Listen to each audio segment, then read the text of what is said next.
10-11 నా సహోదరులారా, ప్రభువు నామమున బోధించిన ప్రవక్తలను క్షమానుభవమును ఓపికను మాదిరిగా పెట్టుకొనుడి.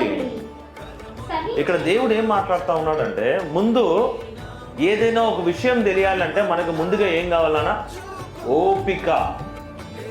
నీ ప్రవక్తలు ఓపిక పట్టినట్టు నువ్వు ప్రవక్తలుగా ఒకవేళ నీ జీవితంలో, క్రైస్తవ జీవితంలో నువ్వు గెలవాలి అనుకుంటే ఫస్ట్ నువ్వు పట్టాల్సింది ఏంటి? ఓపిక. మనలో లేనిది అదే. మీకు తెలుసుకోలేదు, మనలో ఏముండదు? ఓపిక ఉండదు. ఓపిక కావాలంట.